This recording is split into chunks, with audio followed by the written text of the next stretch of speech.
Alors, Monsieur le Président, que répondez-vous donc aux responsables de la CEDEAO qui disent ils s'en vont parce que nous on a dit qu'on ne veut pas de putschistes parmi nous? Il y a beaucoup de putschistes parmi eux. Donc ce n'est pas une question de putschistes, c'est juste un masque. Quand vous dites des putschistes civils? Il y a des putschistes militaires au sein de la CEDEAO qui aujourd'hui se réclament démocrates. Des civils, il y en a. Il y a pire que des putschistes. Il y en a qui tuent, qui bâillonnent leur peuple. Sous le silence, la CEDEAO ferme les yeux, les oreilles.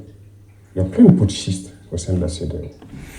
Alors, et là, il se joue un peu la carrure sankarienne, en pensant à Thomas Sankara.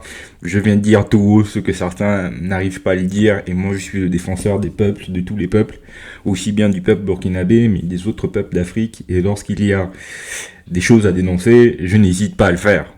Et c'est en ça que je disais tout à l'heure, voilà des présidents de la République qui sont très puissants au sein de la CEDEAO, qui sont, sans les citer, pointés du doigt. Quid de Macky Sall au Sénégal? Une élection a été prévue le 25 février, qui la repousse au mois de décembre, parce que son poulain Amadouba ne décolle pas dans les sondages, sa campagne électorale patine, il y a de plus en plus de dissensions dans son camp, il a l'impression d'aller à la défaite, et donc il repousse les élections. C'est une démarche anticonstitutionnelle. Il donne du grain à moudre aux tenants de l'AES, au Mali, au Burkina et au Niger. Et là, le président Ibrahim Traoré a bon dos de les pointer du doigt et de dire on parle de nous comme étant la pire des infamies, mais enfin, c'est pas mieux. Le gros problème, c'est que il y a besoin de donner des perspectives. Il y a besoin de cette situation qui soit extra-constitutionnelle, qui soit une situation que crée donc cette urgence, ne dure pas trop dans le temps. À diriger en pensant qu'on a la vérité révélée, à un moment donné, l'usure du pouvoir se rappellera à vous. Et s'il n'y a plus la possibilité d'avoir des rendez-vous à échéance régulière pour que les gens donnent leur avis sur comment est géré le pays et ce qu'ils souhaitent dans les années à venir, ça ne laisse la possibilité que de vous renverser de manière violente et de laisser à ce que ce soit un autre qui fasse un coup d'état pour venir vous renverser. Si ce modèle ne vous convient pas, allez en laboratoire, venez proposer un autre modèle qui soit concurrent et qui permette de remettre un peu l'église au milieu du village et laisser aux gens la possibilité de pouvoir avoir eux aussi une incidence sur la manière dont le pays est dirigé. Sans ça, vous êtes comme des gens qui prennent en otage les millions d'autres citoyens de votre pays en leur donnant l'impossibilité de pouvoir s'exprimer.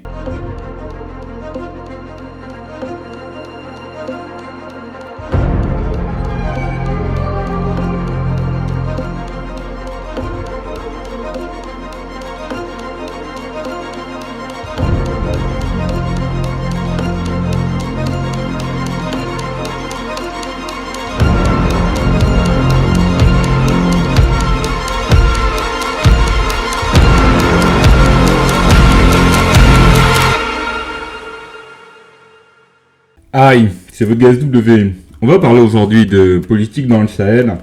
3 pays, à savoir Niger, Burkina, Mali, ont décidé de sortir de la communauté économique des États d'Afrique de l'Ouest, la CEDEAO. En traitant cette actualité, on va analyser une interview qu'a donné le président Ibrahim Traoré, le président burkinabé, à Alain Foka.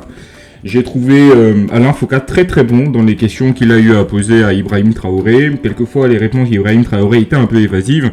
Donc, je vais me servir de cette interview pour vous donner à chaque fois donc mon avis sur comment ce bouleversement géopolitique a eu lieu et ce que ça risque d'avoir comme incidence sur toute la région, sur le continent africain. Donc comme à l'accoutumée, si mon travail et les sujets que je vous propose vous plaisent, n'hésitez pas à laisser un pouce en l'air, partagez la vidéo autour de vous, venez me suivre sur mes différents réseaux sociaux, SWDecrypt, que ce soit Facebook, Instagram, Twitter ou TikTok. Je suis en train d'attaquer pas mal cette plateforme, je passe des contenus tous les jours de la semaine, donc si vous êtes friand de politique, de géopolitique, n'hésitez pas à venir me suivre, donc c'est SWDecrypt. Vu que ça va être une vidéo assez longue, je ne vais pas prendre trop de temps en introduction. On va attaquer le vif du sujet dès à présent. C'est parti.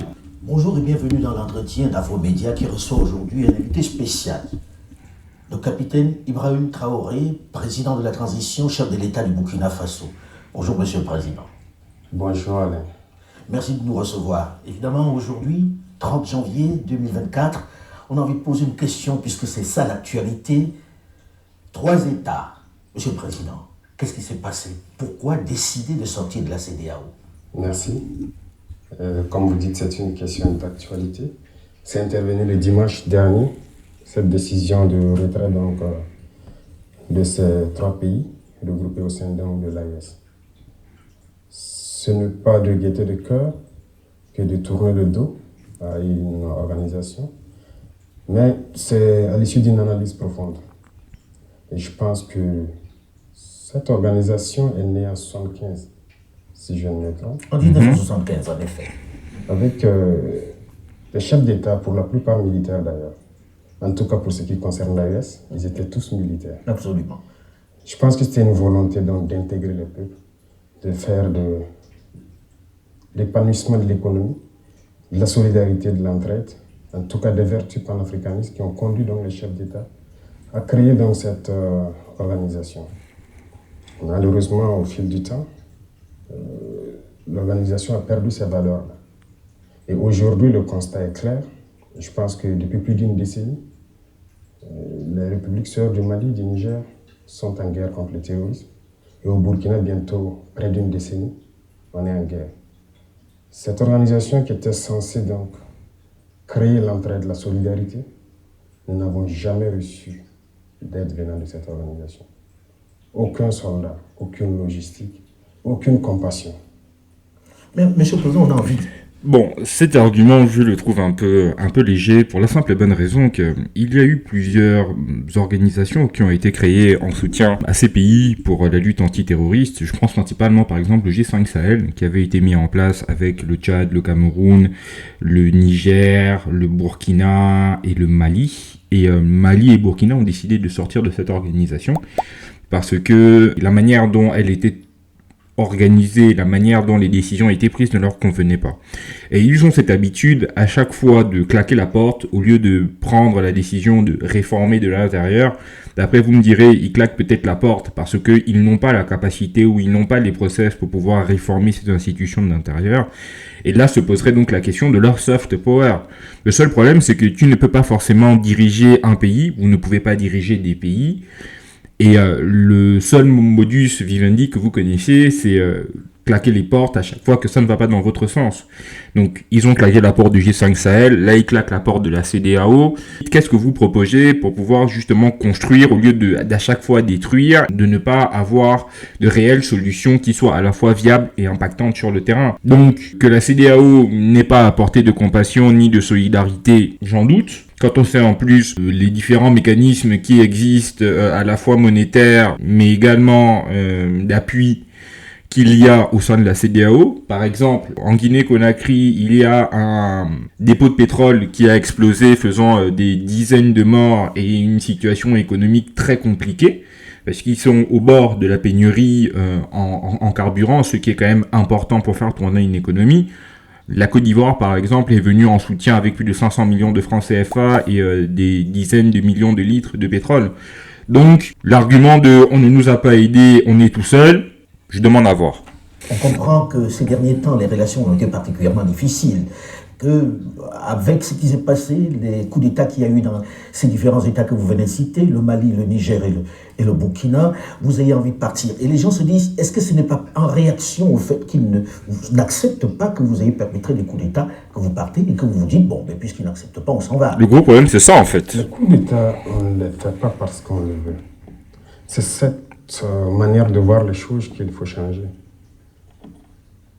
Vous êtes d'accord avec moi que d'avoir ces États en crise pour faire un coup d'État et assumer ses responsabilités, c'est très lourd. Mais si on le fait, c'est parce que nous avons une envie d'amener nos peuples donc vers une certaine souveraineté, parce que nous connaissons l'origine de cette crise. Et je pense qu'on devrait être accompagné. Les gens sont fiers de citer à tant de millions de déplacés dans ces contrées-là. Mais qu'est-ce que vous faites pour les aider? Rien.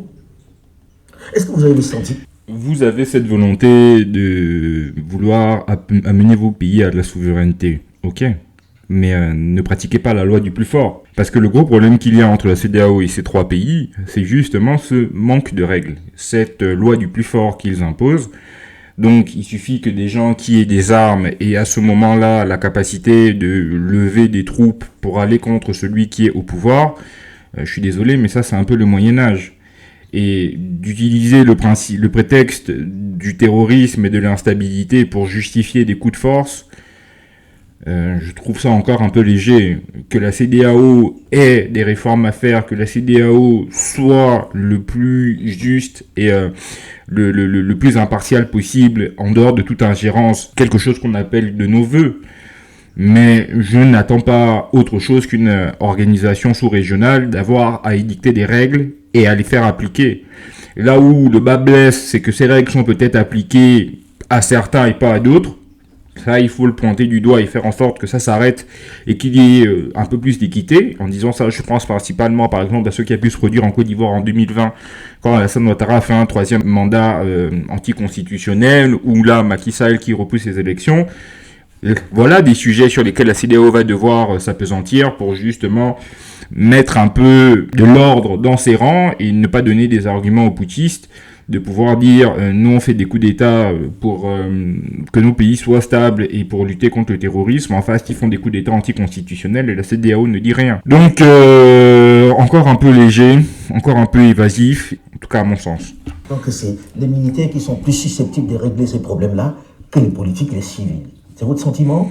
Tout le monde pourrait le faire. Et comment vous expliquez que ce soit les militaires qui prennent la main et qui disent on ne veut plus de civils? Non, les militaires n'ont pas dit qu'on ne veut plus de civils. C'est par devoir de patriotisme. Lorsque la nation est en péril, à un moment donné, il faille prendre des décisions importantes. S'il se trouve que ce sont les militaires qui ont eu le courage de prendre ces décisions, eh bien, c'est ce qui est là. De toute façon, civils ou militaires, nous sommes tous les enfants de ce pays. Et quiconque est animé donc de ce sentiment de pouvoir libérer son pays, il pouvait le faire. Donc ce n'est pas une question de militaires. Ailleurs, des militaires ont réussi. Ici aussi, les militaires peuvent bien réussir. Alors, Monsieur le Président, que répondez-vous donc aux responsables de la CEDEAO qui disent ils s'en vont parce que nous, on a dit qu'on ne veut pas de putschistes parmi nous? Il y a beaucoup de putschistes parmi eux. Donc ce n'est pas une question de putschistes, c'est juste un masque. Quand vous dites des putschistes civils? Il y a des putschistes militaires au sein de la CEDEAO qui aujourd'hui se réclament démocrates. Des civils, il y en a. Il y a pire que des putschistes. Il y en a qui tuent, qui bâillonnent leur peuple. Sous le silence, la CEDEAO ferme les yeux, les oreilles. Il y a plein de putschistes au sein de la CEDEAO. Alors, et là, il se joue un peu la carrure sankarienne en pensant à Thomas Sankara. Je viens de dire tout haut ce que certains n'arrivent pas à le dire, et moi je suis le défenseur des peuples, de tous les peuples, aussi bien du peuple burkinabé, mais des autres peuples d'Afrique, et lorsqu'il y a des choses à dénoncer, je n'hésite pas à le faire. Et c'est en ça que je disais tout à l'heure, voilà des présidents de la République qui sont très puissants au sein de la CEDEAO, qui sont, sans les citer, pointés du doigt.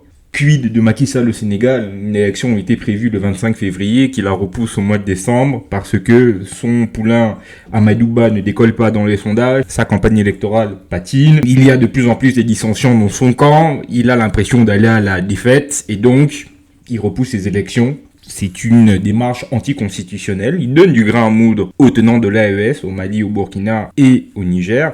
Et là, le président Ibrahim Traoré a bon dos de les pointer du doigt et de dire on parle de nous comme étant la pire des infamies. Mais enfin, c'est pas mieux. Ils font des coups d'État constitutionnels. Ils s'assoient sur leur constitution. Ils font en sorte de réprimer des manifestations, quelquefois dans le sang. Mais ça, ils ne le voient pas. Monsieur le Président dit ok, nous quittons la CEDEAO avec effet immédiat. Le Burkina Faso, le Niger et le Mali. On quitte avec effet immédiat. Monsieur le Président, ça concerne beaucoup de monde. Qu'est-ce qu'on fait de la libre circulation des personnes, de vos populations qui sont dans ces pays de la CEDEAO que vous quittez du jour au lendemain? Comment ça va se passer exactement? Parce que les textes disent au moins un an. Au moins une année pour pouvoir mettre tout ça en œuvre. Alors là, vous dites non, c'est fini maintenant. Oui. D'abord, vous dites les textes disent, mais eux-mêmes n'ont jamais respecté leurs textes. Ça se fait à la tête du client, c'est ce que nous avons remarqué. Les sanctions infligées au Niger, ça n'existe nulle part dans les textes. Donc les premiers qui violent ces textes-là sont ces soi-disant démocrates. Nous quittons, mais nous restons panafricains. N'importe qui en Afrique. Un Africain qui veut venir au Burkina, il est le bienvenu chez lui. A priori, mais dans le sens contraire, ça va être compliqué. Quelqu'un qui est au sein de l'AES, on va en parler de l'AES dans un instant, quelqu'un qui est au sein de l'AES, on peut lui dire il ne peut plus aller au Burkina, il ne peut plus aller en Côte d'Ivoire, il ne peut plus aller au Ghana. Ça devient un peu plus compliqué pour ceux qui font leurs affaires là-bas. nous verrons et nous saurons quelles mesures prendre en temps opportun. Ibrahim Traoré est très très très habile. Il vous rappelle que on demeure panafricain, nous on acceptera tout le monde sur notre sol sans vraiment nous dire quelles vont être les démarches qu'ils vont pouvoir mettre en place pour laisser justement cette libre circulation. Il renvoie un peu la balle à la CEDEAO. Nous, on va vous accepter chez nous, aucun problème. On quitte peut-être la CEDEAO, mais on continuera d'avoir une espèce de libre circulation avec vous. Mais ce sera à vous qui ne voudrez pas nous avoir chez vous. Et donc, vous assumerez donc les conséquences. C'est très habile. Là où Alain Foucault est très fin dans sa question, c'est il y a un peu plus de 3 ou de 4 millions de Burkinabés qui vivent en Côte d'Ivoire, à peu près le même nombre de Maliens également en Côte d'Ivoire, sans parler du Sénégal, du Ghana et des autres pays de la CEDEAO. Ces gens font tourner l'économie de leur pays parce qu'ils envoient pas mal de ressources, pas mal d'argent. En partant de la CEDEAO, il va se trouver un gros point d'interrogation. Comment est-ce que ça va se faire? Et la réponse qu'ils donnent, on n'a pas l'impression qu'ils aient travaillé sur cette question et quelle est la pirouette qu'ils vont pouvoir proposer à la CEDEAO. Et là où, je le répète, Ibrahim Traoré est très habile dans sa réponse, c'est qu'effectivement, la CEDEAO pose souvent des actes ou applique souvent des textes qu'ils interprètent à leur façon. Et donc, vu que tout est question d'interprétation, même si c'est 1 an pour pouvoir rendre effectif sa sortie de la CEDEAO, le fait de dire on verra montre bien que tout est négociable.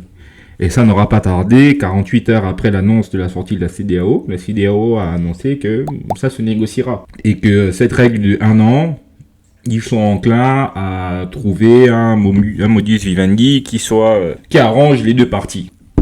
C'est bien réfléchi, Monsieur le Président, ce départ de la CEDEAO. Bien sûr, très bien réfléchi. C'est pas un coup de cœur, c'est pas un coup de colère. Si c'était un coup de colère, on l'aurait fait depuis longtemps. Je pense qu'on a pris le temps d'analyser la situation, de peser beaucoup de choses et enfin de décider. Donc si c'était un coup de cœur dès le premier moment de certaines sanctions, le peuple a été assez résilient, il faut le dire. Ils ont souffert. Donc, pendant ce temps, on pouvait décider dans la colère. Maintenant, on a pris le temps d'observer, d'analyser la situation et de nous convaincre nous-mêmes de nos forces avant de décider.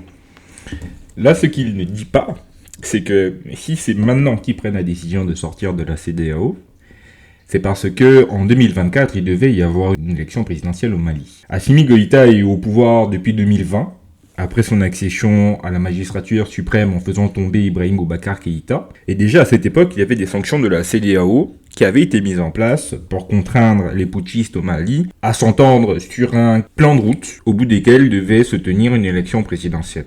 Et ça devait donc se tenir en 2024. Le Mali a annoncé que l'élection présidentielle était reportée sine die, créant donc en face la CEDEAO des cris d'orfraie, où ils ont crié à la forfaiture et appelé le Mali à respecter ses engagements et avoir une élection présidentielle. Et le fait de sortir de la CEDEAO, aussi bien Mali, Burkina, Niger, fait que cette épée de Damoclès est totalement supprimée. La CEDEAO ne pourra donc plus venir leur imposer quoi que ce soit. Le nœud du problème, c'est ça. En supprimant cette épée de Damoclès, inexorablement, il se crée une nouvelle difficulté. Les peuples sont peut-être résilients, mais à trop de changements qui soient si radicaux, il se peut qu'il y ait une incidence économique, une incidence politique qu'ils ne soient pas en mesure de résoudre. Donc, ils prennent une décision courageuse, mais cette décision courageuse va impliquer une incidence, des incidences, qu'ils ne sont pas là certains de pouvoir assumer. Est-ce que là, ils vont sortir de la CEDEAO, ok. Dans quelques mois, voire dans quelques années, ils sortiront certainement du CFA. Ces pays sont enclavés et n'ont pas de débouchés sur la mer. Ils vont dépendre des pays de la CEDEAO qui étaient jadis leurs partenaires. Quid des démarches douanières, quid des déplacements, des libres circulations des biens et des personnes. Donc tout ceci peut créer à un moment donné un mécontentement. Et s'ils ne sont pas en capacité d'y répondre, l'instabilité créera encore de l'instabilité. Et vous avez pris tout le monde par surprise. Autre élément dans on va dire cette nouvelle façon de dessiner l'Afrique de l'Ouest, l'AES, l'Alliance des États du Sahel. Monsieur le Président, est-ce viable l'AES? Sur le papier, c'est très très séduisant, mais est-ce viable? Vous savez très bien que c'est plus que viable. Vous savez, pendant longtemps, on a maintenu nos peuples dans une certaine philosophie, tendant toujours à nous faire croire que nous ne pouvons rien sans les autres. Aujourd'hui, notre mission, c'est d'éveiller la conscience. Vous le faites très bien d'ailleurs. Et j'apprécie beaucoup. Il faut qu'on arrive à éveiller les consciences, que les jeunes se rendent compte de ce qui se trouve chez eux. Une organisation pareille, il faut d'abord se rendre compte de ses forces, peser ses faiblesses, et à l'issue de cette analyse, vous décidez. L'AES est très bien viable. Que ce soit quand on regarde les économies, Monsieur le Président, si je vous permettez, c'est des économies qui sont très intégrées. Vous produisez la même chose, vous faites exactement la même chose. Qui va vendre à qui? Comment ça va commercer? Et qu'est-ce qu'on fait du fait que ce ne sont pas des pays qui ont au moins une ouverture sur la mer? Les chiffres, c'est une chose. L'économie aussi, vous savez, nous sommes là il y a très peu de temps. Mais l'économie a été, je dirais, un peu déchirée par des régimes passés. Sinon, nous devrions avoir des économies très fortes aujourd'hui. C'est ce que je dis, en analysant nos forces, on se rend compte que nous ne devrions pas être à cet état. On devrait être beaucoup loin. Quand vous prenez l'AES, en termes de population, en termes de superficie, on est très bien. En termes de production, normalement, les États de l'AES ne devaient rien importer en ce qui concerne les produits agricoles, l'alimentation. Aujourd'hui, nous sommes conscients de ça et nous sommes en train de tout faire pour que nous n'importions rien en ce qui concerne ce que nous consommons.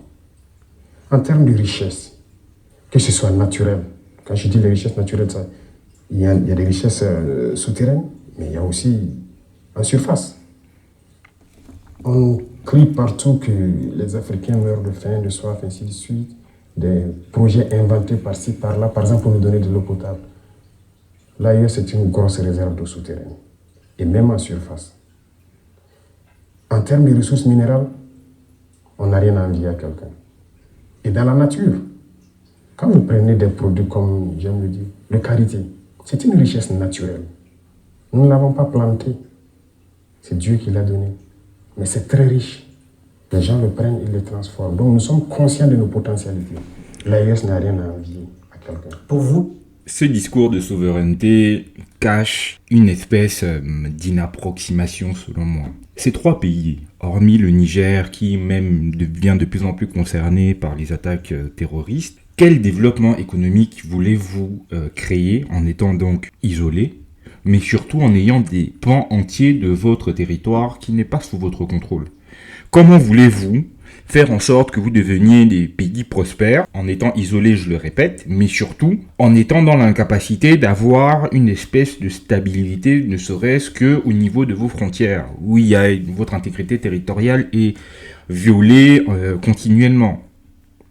Venir nous dire qu'on peut avoir un développement économique parce que beaucoup ne nous voient pas arriver, mais vous allez voir ce que vous allez voir, à date, à moins qu'il y ait des éléments qu'on ignore et qu'eux ils voient sur 10, 15, 20 ans. Et même là encore, le gros problème, ça va d'abord d'être de régler le problème du terrorisme, de faire en sorte que ces populations puissent réintégrer leur village, leur terre, qu'ils puissent produire et ensuite que cette production soit acheminée, vendue. Et même, pour que la production soit acheminée, vendue, il faut des voies de communication.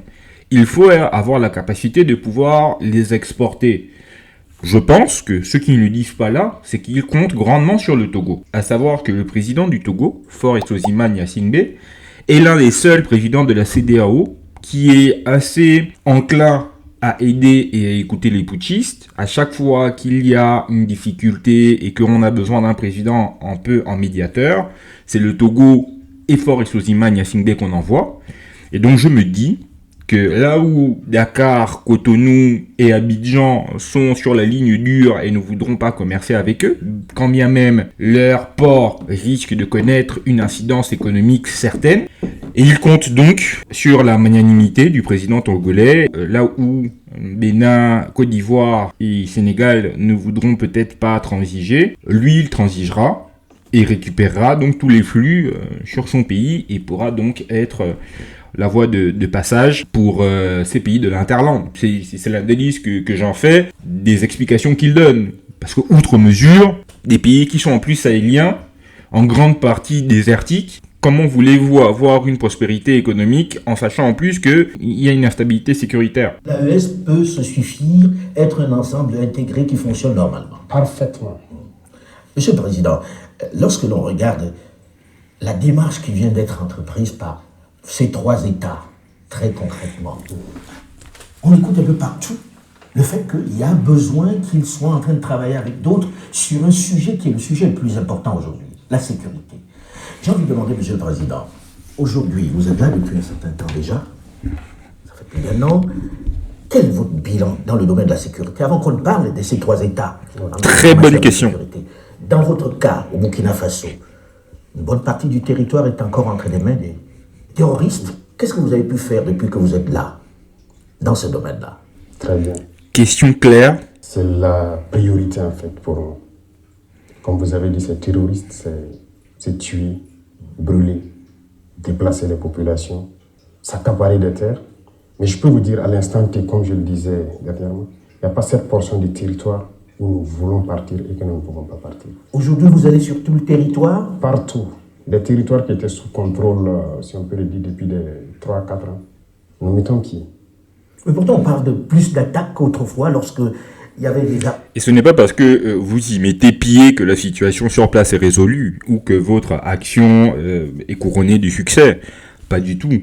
Il y a des endroits aussi bien au Mali, au Burkina, mais également au Niger, où l'autorité centrale n'a quasiment plus prise. Des zones qui sont assiégées par les terroristes, où on vous parle de pénurie parce que les ravitaillements n'arrivent pas à arriver. Les Maliens ont réussi par exemple à récupérer la ville de Kidal qui était hors de leur influence et sous la mainmise d'indépendantistes, mais c'est le seul succès qu'ils peuvent produire.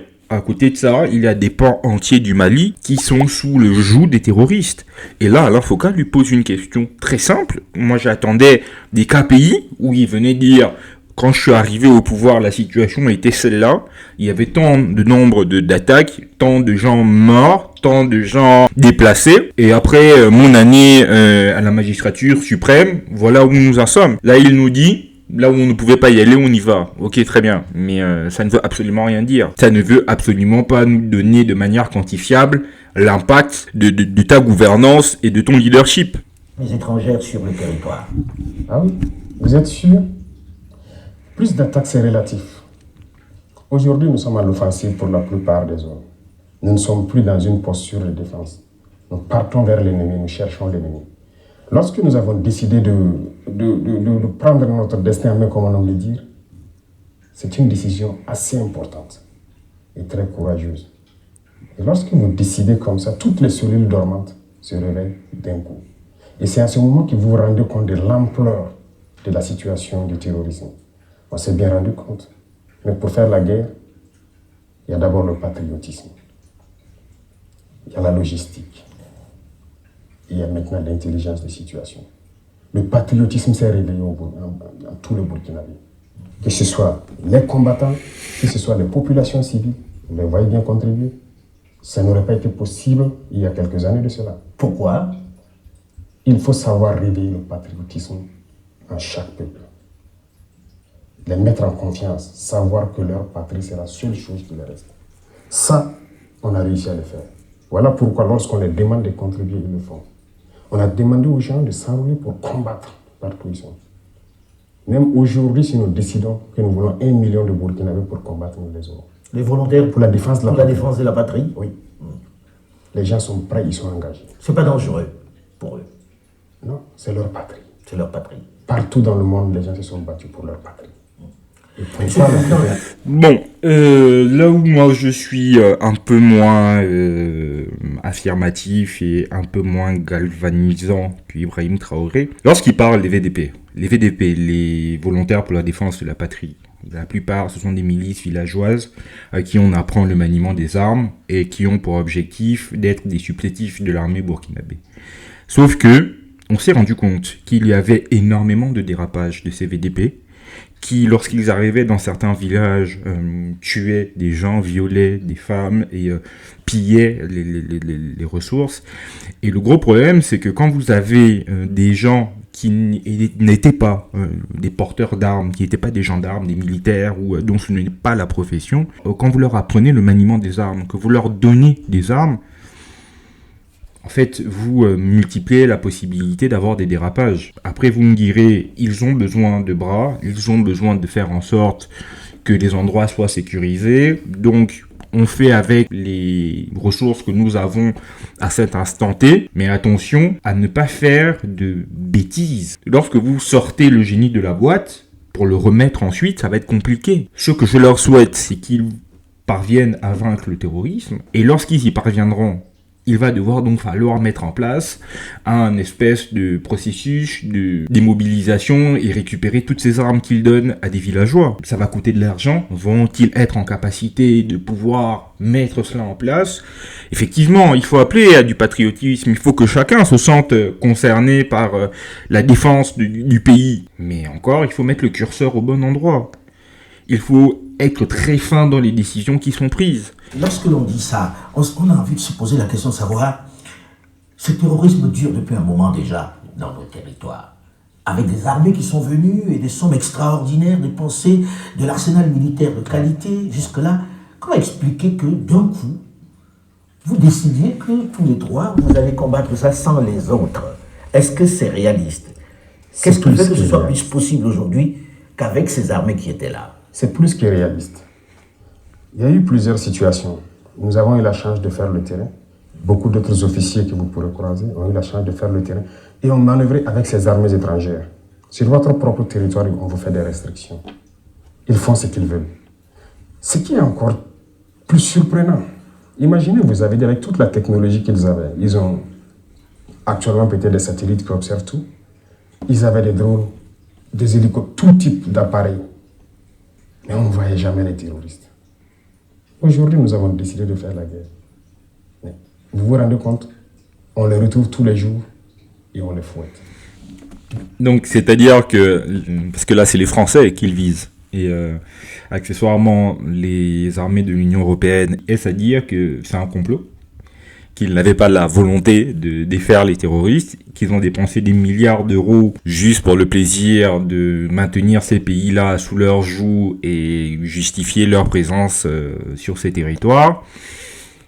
Bon, personnellement, moi, je ne suis pas convaincu de cet argumentaire. Qu'est-ce qu'il veut dire clairement par rapport à ça? Qu'ils avaient toutes les technologies possibles et inimaginables, mais n'arrivaient pas à venir à bout du terrorisme. Si c'était si simple, ça se saurait. Et maintenant qu'ils sont, eux, en première ligne, quel est leur résultat?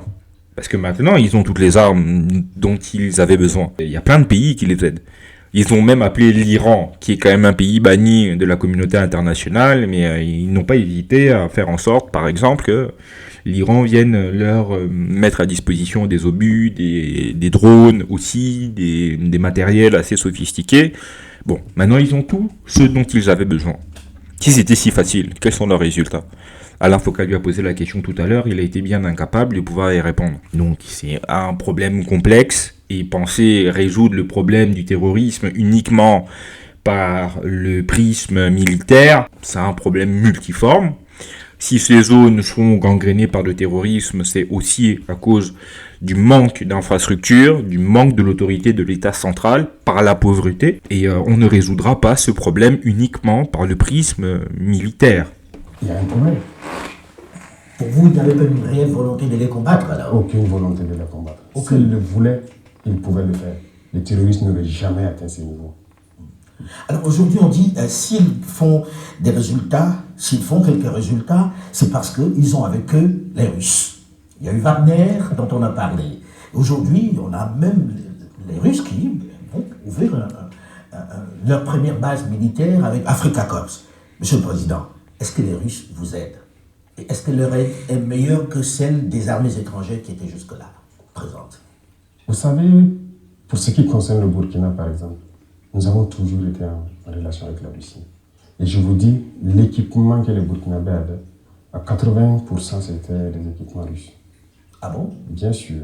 Mais pourtant, vous aviez une relation plus forte militairement avec les Français. Comment expliquer cela? Oui, parce que ces équipements datent des années peut-être de la Révolution.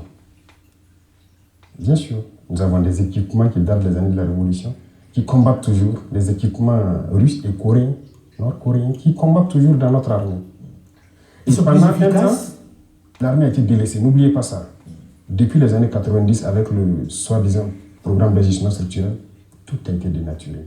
Il y a des militaires qui montaient la garde avec des bâtons. On a désarmé l'armée, nos armées. Ça a été bien préparé. Plus d'équipement, plus rien d'entraînement, rien. Les gens portaient juste la tenue. Et le terrorisme s'invite à la danse, quelques années plus tard. Et ça chante sur tous les médias. Ils sont incapables de lutter. On viendra les aider. Et le terrorisme ne fait que gagner du terrain. Aujourd'hui, avec la Russie, la relation est d'abord stratégique.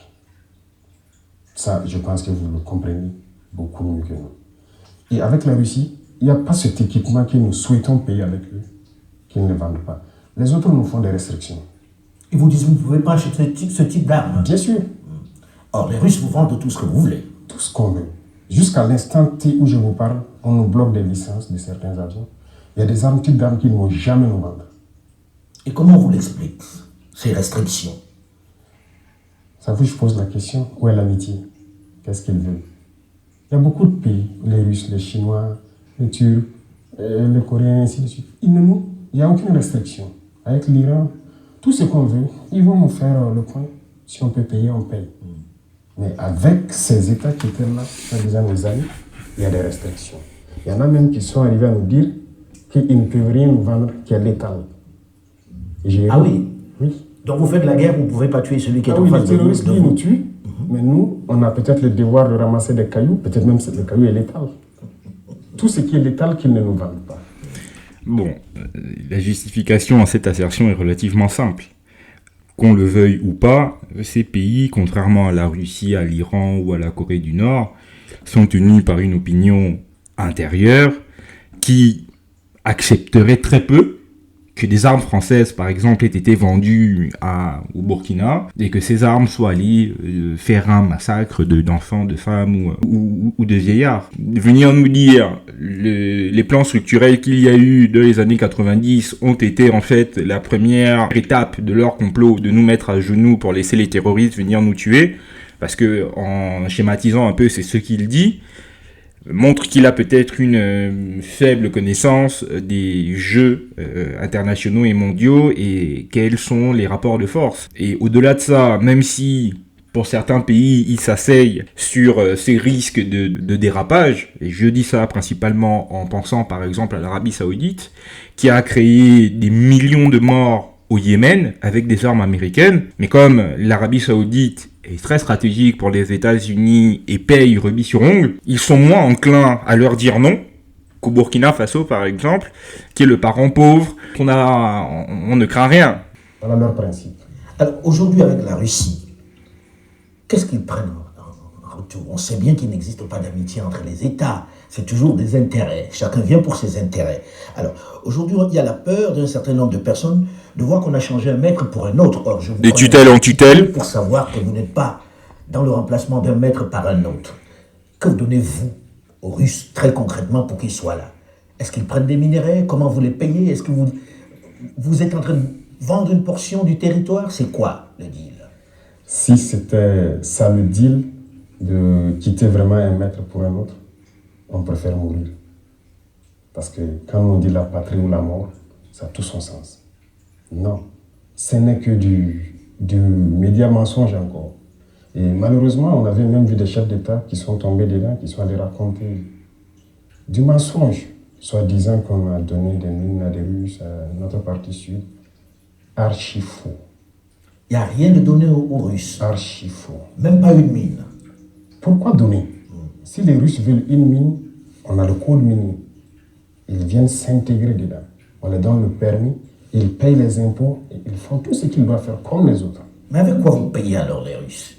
Ils ne viennent pas pour vos beaux yeux. Ah oui, avec quoi on les paye? D'abord, les Russes sont arrivés quand au Burkina, c'est la dernière fois que des instructeurs sont venus parce qu'ils doivent venir instruire les militaires sur des équipements. Et c'est avec tous les pays d'ailleurs. Ce n'est pas les Russes seulement. Quand on signe un contrat pour acquérir un équipement, on signe le contrat avec la formation. Il y a plein de Turcs ici. Pourquoi ils n'en parlent pas? Qui, eux, sont spécialisés dans les drones plutôt. On a payé des drones avec la Turquie avec un contrat d'assistance. Il y a plus d'un an. Tout le temps que nous sommes là, il y a les Turcs qui sont là. Pourquoi on n'en parle pas? Ils sont là, ils nous appuient. Ils ont formé nos équipages en Turquie. Ils viennent ici, ils les assistent. Et ils continuent de les former dans le pilotage, la maintenance et tout. On a le contrat sur un temps donné. Lorsque nos hommes seront bien brûlés, ils vont partir. Les Chinois, ils sont là. Les équipements qu'on paye de la Chine, ils sont là aussi pour former à la manipulation donc, de ces équipements-là. C'est ça la réalité. Mais donc, sur le terrain, ils sont sur le terrain ou pas, les Russes? Sur le terrain pour combattre? Non. Il n'y a aucun Russe sur le terrain pour combattre. C'est des choses développées en fait, dans la tête des gens. Mais s'il y a besoin, ils viendront sur le terrain combattre. Ça, je peux vous assurer. S'il y a le besoin... Vous ne vous l'interdisez pas? Non. Sauf que pour l'instant, ils ne sont pas sur le terrain. Non, pour l'instant, on se bat seul. Ils nous appuient en termes de formation sur la logistique, formation tactique et tout. Ils nous appuient sur ce volet. Alors, j'avais posé la question. Faire appel à l'aide des Russes, non seulement en termes d'influence, donc vraiment les Russes, là, depuis quelques années, font des coups en dépensant vraiment très peu. Ils utilisent des bouts de ficelle c'est un peu un combat de David contre Goliath, pour justement mettre des coups à leurs adversaires, donc principalement les Français qui ont été boutés donc hors du Sahel pour quasiment rien. Ils réussissent donc en contrepartie à récupérer les contrats militaires qui sont très importants. Quand ils disent qu'on ne leur donne absolument rien, on paye ce qu'il y a à payer, ils nous donnent tout ce dont on a besoin, etc. Mais les Russes, c'est pas des bons samaritains. À chaque fois qu'ils envoient des armes ou de l'équipement, il y a une contrepartie. Au Mali, par exemple, on a vu des géologues russes aller inspecter des mines pour voir comment est-ce qu'ils pouvaient se payer sur la bête. Et ça a été un des grands traits de génie du patron de Wagner, Evgeny Prigojine. On va vous donner ce dont vous avez besoin, donc des mercenaires, de l'équipement, etc. Vous allez nous payer une partie en liquide sonnant et trébuchant, et l'autre partie prendra 100 minerais. C'est ce qu'ils font au Mali, c'est ce qu'ils font en Centrafrique, c'est ce qu'ils feront également au Burkina. Quand bien même Ibrahim Traoré ne le reconnaît pas. Les Russes ne sont pas des bons samaritains. Et effectivement, là où on verra leur nationalisme, leur souveraineté, ça va être de mettre le haut là lorsque les Russes prendront un peu trop leurs aises. Parce que n'oublions pas qu'ils ont des pratiques très particulière. On ne compte pas les dérapages qu'il y a des troupes soit de Wagner, soit de supplétifs russes, qui abattent des soldats nationaux avec qui ils sont censés normalement monter au front. En parlant du Mali, lorsqu'ils sont allés reprendre Kidal, il y a eu des soldats qui sont arrivés en retard au rassemblement. La conséquence a été toute simple, une balle dans la tête. Et, vu qu'ils ont des façons de faire qui sont très violentes, on va voir sur la durée comment ils vont faire pour pouvoir les contenir et faire en sorte que ça ne dérape pas. Au Mali, Assimi Goïta a de plus en plus de mal au sein de son armée à justifier le partenariat avec les Russes, à voir qu'ils sont beaucoup plus avantagés que le reste de la troupe. Donc inexorablement, il va y avoir un sujet russe qui va s'imposer à eux dans les années à venir. Avant qu'on ne fasse une digression sur votre bilan aujourd'hui sécuritaire, parce qu'on a vu quelques mouvements de certaines populations qui s'impatientent un peu, et puis, comme vous l'avez dit, le peuple est très résilient, mais à un moment donné, ça suffit. Alors, qu'est-ce que vous avez fait de façon à ce que les Burkinabés puissent dire, le président Traoré est arrivé, et il nous a réglé tel ou tel problème en interne? Ça, nous ne parlons pas. Et j'ai bien dit même à certains ministres de la communication, je ne veux pas que nous parlons trop de notre reconquête. Laissez les villageois parler eux-mêmes. Il y a plusieurs villages qui ont été réinstallés, des écoles qui ont ouvert dans plusieurs zones. Mais souvent, le fait de dire qu'il n'y a pas d'avancée, ça amène les villageois eux-mêmes à faire des vidéos pour dire aux gens, c'est faux, vous mentez. Nous, en tout cas, on a quitté il y a tant d'années, mais on vient d'arriver, on est en sécurité. C'est dernièrement qu'il y a eu quelques reportages pour vraiment confirmer que les gens ont Il y a des déplacés qui sont rentrés chez eux. Qui même vendent aujourd'hui leurs activités de produits maraîchers. Combien sont-ils sur le nombre de gens qui étaient déplacés? Ils ont eu le temps de cultiver, ils ont fait plusieurs des économies. Parce que vous êtes mais c'est pas quantifiable. Parce que les VDP. L'offensive, c'est avec les VDP. Bien sûr. Vous savez, je parlais tout de suite de patriotisme et de logistique. C'est le deuxième volet qui nous faisait défaillance. Mais écoutez, quand vous prenez par exemple l'attaque de Djibo en novembre dernier, Absolument. dès qu'il y a eu l'attaque, il y a eu la riposte des éléments à Djibo et les vecteurs aériens. Dès le lendemain, des bataillons d'intervention rapide ont fait mouvement vers Djibo. Avec le ravitaillement, et on continue et on marchait sur la base de Baraboulé. La base terroriste de Baraboulé, où on n'a jamais été depuis 2019. C'est à partir d'où ils préparent toutes les attaques. Jusqu'à Baraboulé, jusqu'à la frontière à Pétégoli, ils ont marché sur les bases terroristes. S'il n'y avait pas de logistique, c'est impossible. On allait s'asseoir, planifier l'opération. On prend déjà un mois, plus d'un mois. Chercher à rassembler la logistique et les hommes. C'est comme ça que ça se passait. Et pour rassembler la logistique, je vous fais une confidence. Il est arrivé des moments, lors de certaines opérations ici, qu'on aille emprunter des armes avec des pays voisins, venir faire l'opération, nettoyer et aller remettre. Mais aujourd'hui, tout ça, ça fait qu'on a une très mauvaise image de nous. Aujourd'hui, dès qu'il y a une attaque, on a dit aux bataillons d'intervention rapide, vous bougez. Parce qu'ils sont entièrement équipés, prêts au combat. Monsieur le Président, il y a eu une longue discussion sur le fait que combien de temps vous allez rester. Quand est-ce que vous organisez des élections? Combien de temps va durer la transition? Est-ce qu'aujourd'hui vous avez une réponse à ça ou vous pensez que ce n'est pas la priorité? Pour vous, jusqu'à quand le capitaine Ibrahim Traoré est aux affaires et va organiser des élections pour laisser son fauteuil? J'allais vous poser une question en retour, avant de vous répondre. Mais je ne suis pas là pour répondre aux questions, hein, monsieur. C'est un débat et ça fait plaisir. Si aujourd'hui, dans 6 mois, on décidait d'abandonner le peuple, vous, en tant qu'homme très objectif, et conscient de notre situation, qu'est-ce que vous allez dire? Quel serait votre commentaire? Honnêtement, je préfère m'abstenir, même si vous savez le fond de ma pensée. D'accord. C'est pour vous dire que c'est fatigant souvent. C'est fatigant, mais la seule chose qui nous fait tenir, c'est l'amour du peuple. On se nourrit là-bas, on s'abreuve là-bas. Depuis que nous sommes là, nous n'avons jamais pris un seul jour de congé. En tout cas, tout l'exécutif. Et vous imaginez quand vous dites ça, les hommes politiques se disent, nous c'est notre métier, puisqu'il y en a qui en ont fait leur métier, on a envie de revenir à la démocratie, on a envie de revenir au Parlement avec des gens qui sont élus, on veut faire parler le peuple. Qu'est-ce que vous leur dites? Qu'on va rester comme ça ou bien qu'on va mettre sur pied un modèle nouveau qui va permettre peut-être de remettre tout sur les rails? Leur métier, ils ont appris où ce métier? Nous ne voulons pas que les gens apprennent ce métier d'ailleurs et venir l'appliquer ici. Nous voulons créer un modèle. Parce que la manière de faire les choses ici, ce n'est pas la bonne manière. C'est comme je vous dis. D'abord, il y a beaucoup d'accords que vous voyez que nous sommes en train de dénoncer. Et beaucoup d'autres sont à venir. Ah oui, la révolution sur ce volet n'a pas commencé d'abord. C'est pourquoi j'ai dit que nos économies vont très bien se comporter. Les gens signent des accords pour leurs propres intérêts, comme j'ai dit. C'est des investissements.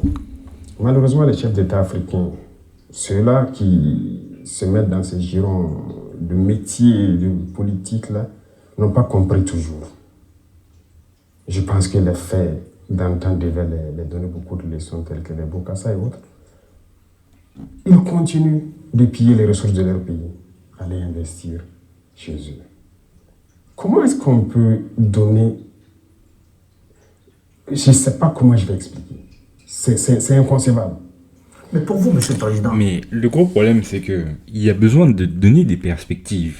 Il y a besoin de cette situation qui soit extra-constitutionnelle, qui soit une situation que crée donc cette urgence, ne dure pas trop dans le temps.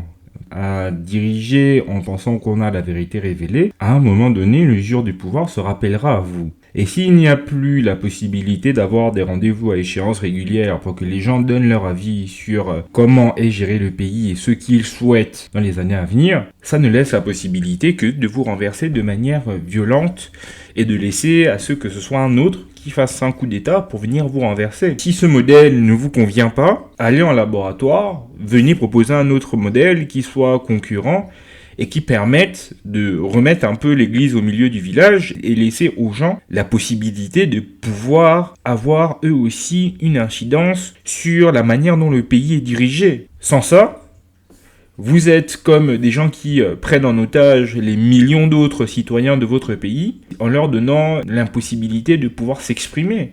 Je ne fais pas partie des gens qui pensent qu'il n'y a que la démocratie qui soit le seul modèle qui vaille, mais vu que vous êtes des révolutionnaires et que vous avez cet amour de la patrie chevillé au corps, proposez autre chose. Autre chose que de l'autocratisme. Il n'est pas question de parler d'organisation d'élections, de fin de transition. Ah oui, on va organiser les élections comment à l'instant T? Donc il faut remettre tout. D'abord non, hormis le système qui est en place, qu'il faut revoir, les élections ça concerne tout le Burkina Faso. Vous pensez qu'ils sont prêts aujourd'hui à aller à Solé, aller à Falangontou pour faire les campagnes? Mais c'est des Burkinabés. Ils doivent voter. Je pensais qu'ils avaient pied partout. N'est-ce pas d'abord passer. Donc pas assez pour pouvoir tenir des élections. Pourtant, il disait il y a encore quelques minutes que notre action sur le terrain est plus que victorieuse. Donc, finalement. Et ce n'est pas parce que on ne peut pas faire les élections sur toute l'étendue du territoire qu'il faille ne pas en faire du tout. Il y a bien des possibilités qui existent pour pouvoir donner au moins la parole à ceux qui sont en capacité de s'exprimer. Et de venir dire, il y a des pans entiers de notre territoire qui sont en dehors de notre autorité. Et donc, en conséquence, on ne fait pas d'élection. Bon. Cette période exceptionnelle ne prendra jamais fin. Il n'y aura pas de date limite de fin. Ils vont rester comme ça pendant 10 ans, 15 ans. C'est pas viable. Il faut qu'il y ait un minimum de sécurité pour que s'il y a campagne, les gens puissent aller partout au Burkina, expliquer leurs idées au peuple burkinabé et le peuple va choisir. Parce qu'il n'est plus question d'aller distribuer des billets. Ça, et il y aura des réformes sur le code électoral. C'est fini ça. Là, il fait un amalgame et c'est en ça que vous voyez que aussi bien les terroristes que les putschistes, en fait, ils se tirent la bourre les uns les autres parce que l'existence des uns permet aux autres d'exister. Si l'autre disparaît, il n'y aura plus de justification à ce qu'il soit au pouvoir, par exemple. Et c'est en ça que vous vous demandez, est-ce qu'ils ne se sont pas bien trouvés? Parce que voilà les arguments qu'on vous met en avant. On ne peut pas aller sur toute l'étendue du territoire, et donc en contrepartie, je m'éternise au pouvoir, ok? Et ça prendra 5 ans. Si on vous prend dans ça, vous serez disqualifié. Bon, je ne vais pas dévancer les vents dans l'eau, mais c'est pour vous dire qu'il y a des réformes à venir. Cette manière de faire, d'aller acheter les consciences, c'est fini. Notre mission, c'est d'éveiller les consciences et que les gens n'acceptent plus jamais ça. Si vous pensez pouvoir gouverner le pays, vous expliquez votre programme politique. Qu'est-ce que vous allez faire? Et peut-être qu'au bout d'un temps, le peuple va vous évaluer si vous devez continuer votre mandat ou pas. Bref, on ne dira pas tout, mais il y aura des réformes sur le plan électoral. Et pour que les gens puissent faire les élections, tous les Burkinabés doivent voter. Monsieur le Président, je reviens à l'AES, qui est quelque chose d'important pour vous, puisque vous en faites le cheval de bataille dans cette guerre. Quelles sont les relations avec les autres chefs d'État du Niger et du Mali? Et est-ce qu'on peut envisager un élargissement de cet AES, même aux États qui ne sont pas dans le Sahel? La possibilité d'élargir, je commence par là, c'est possible. Dans la charte, ça existe. Donc on a fait une ouverture. Mais les rapports entre nous, c'est fraternel. C'est ce qu'on révèle de l'Afrique. C'est ça qui est là actuellement. Vous partagez la même vision sur l'Afrique? Ah oui. Parce que quelquefois, les gens sont jaloux de leurs prérogatives dans leur pays. Non, nous partageons la même vision. Et nous faisons la même mission. Et si vous regardez à travers donc les communications, tout ce que nous faisons, c'est pour éveiller les consciences. Pourquoi un chef d'État va se mettre à vouloir que son peuple se réveille? Les autres ont tendance à ce que le peuple s'endorme pour qu'il puisse continuer de faire ce qu'il veut. Nous, on veut que le peuple se réveille pour que même après nous, que les gens ne laissent plus jamais des individus venir les mettre dans ces conditions-là. Donc, que ce soit au Niger, au Mali, ici, si vous remarquez dans notre communication, c'est toujours faire comprendre ce qui s'est passé avant. Et aujourd'hui, comment nous arrivons à casser les chaînes un peu de l'esclavage. Donc c'est ça. Il faut qu'on arrive à faire en sorte que tout le monde brise les chaînes de l'esclavage. Et c'est ça notre communication. Et c'est très important. Ça, c'est une vision. Deuxièmement, ce qui concerne notre autodétermination à nous autosuffire sur le plan alimentaire, il y a beaucoup de choses qui sont développées dans nos régions. Par exemple, quand on prend des cultures comme le blé, d'ailleurs, quand on disait que ça ne peut pas se faire dans nos contrées, nous, on le fait aujourd'hui à grande échelle. Au Mali, ils le font à grande échelle. Le Niger, ils sont en cours. Il y a beaucoup d'autres spéculations qu'on est en train d'expérimenter. Le message, c'est de faire comprendre à nos populations que nous n'avons pas besoin d'importer. On peut tout produire pour nous ici et même exporter. Produire et exporter à l'intérieur de l'AES. Est-ce qu'aujourd'hui, Monsieur le Président, vous n'avez pas peur pour vous-même? Peur. Nous avons vécu la période de Thomas Sankara, qui est un peu votre modèle, puisque beaucoup vous comparent à lui par vos idées, par votre manière de vous comporter, par vos choix. On sait comment ça s'est terminé. Oui, vous avez raison et c'est la question que tout le monde se pose et c'est la phobie du peuple burkinabé en fait. Lorsqu'ils pensent à ça, ils ont toujours peur pour moi. Pour ma personne, je n'ai pas peur. La peur, nous ne la connaissons pas. Nous avons fait face à la mort plusieurs fois. On l'a côtoyé, nous ne savons pas. Dieu a fait que nous soyons vivants. On rend grâce à Dieu. Donc la peur, on ne la connaît pas. Mais on a analysé le passé. Sur certains volets, peut-être que le président Thomas Sankara a fait des erreurs. Lorsqu'il a dit, par exemple, laisser les amis trahir l'amitié, c'est pas à nous de trahir l'amitié. Je pense que cette phrase l'a emporté. Pour vous, il aurait dû être à l'offensive. Nous n'allons plus commettre les mêmes erreurs. Ça, c'est sûr. Et effectivement, ils ne commettront pas les mêmes erreurs.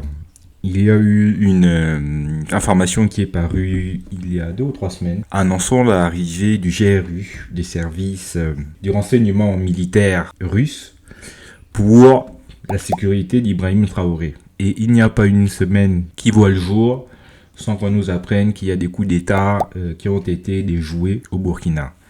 On ne sait pas si c'est avéré, on ne sait pas si c'est de la paranoïa, on ne sait pas si ce n'est pas monté en épingle pour écarter tous ceux qui ne partagent pas les choix qui sont faits par Ibrahim Traoré, des militaires par exemple qui sont très importants dans le dispositif militaire burkinabé sont envoyés en formation en Russie alors qu'ils n'avaient absolument rien demandé, tout simplement parce qu'ils sont en désaccord avec les choix que prenne Ibrahim Traoré. Sa sécurité semble être quelque chose qu'il jalouse et pour laquelle il ne recule absolument devant rien pour pouvoir permettre à ce que son action pour le Burkina ne soit pas entravée.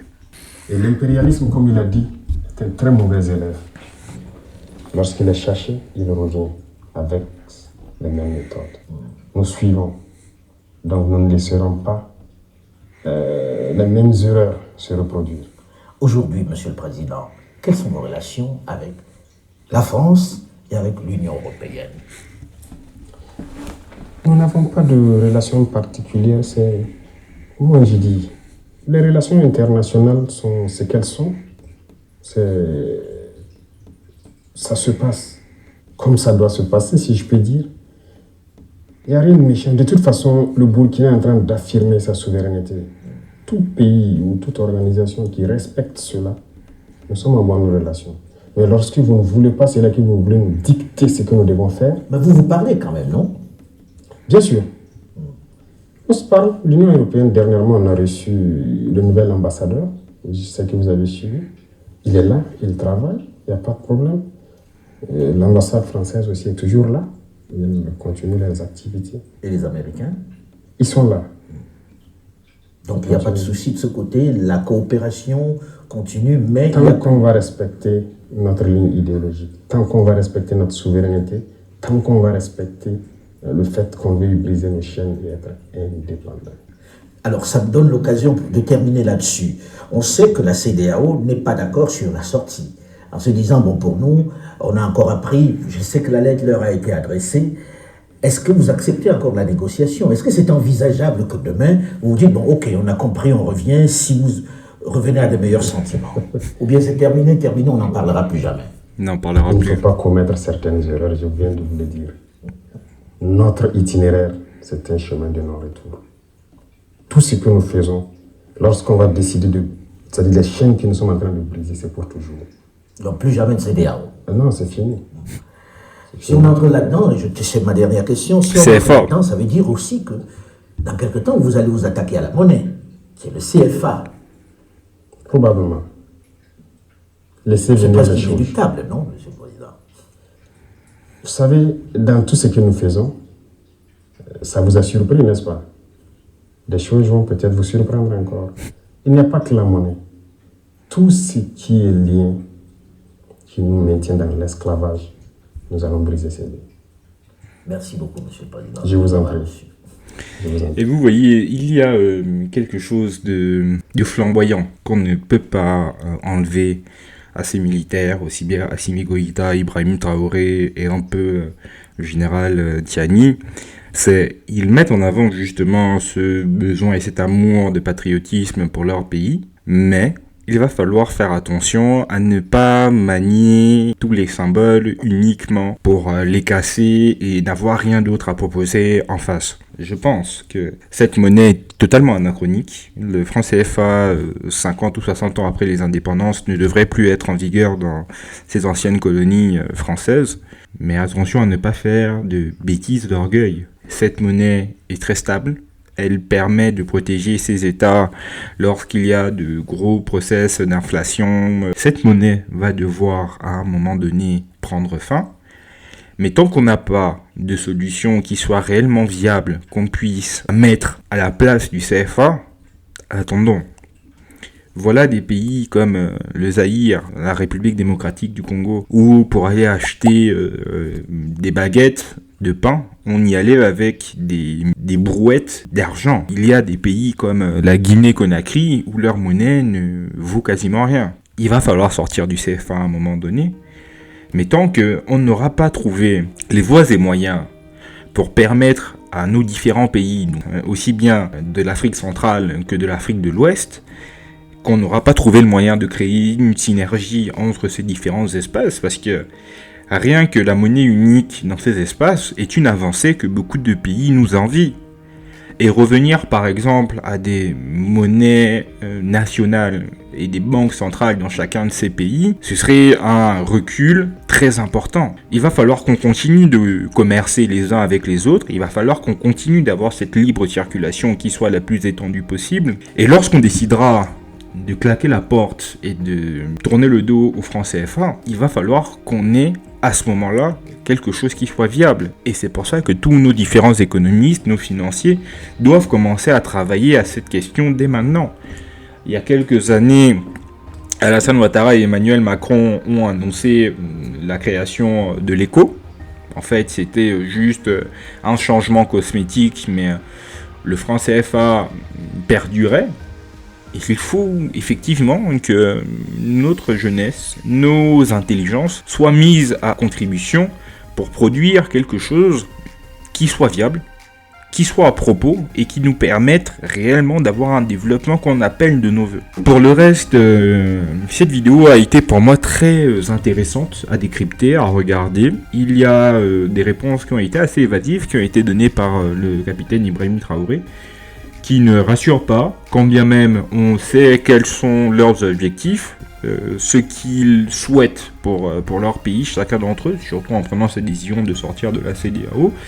Je dois avouer que je ne suis pas convaincu, parce que j'ai l'impression qu'ils ne sont pas eux-mêmes encore très au clair avec les différentes conséquences qu'ils vont y avoir, mais il faut leur reconnaître qu'ils sont courageux et que les décisions qu'ils prennent sont flamboyantes.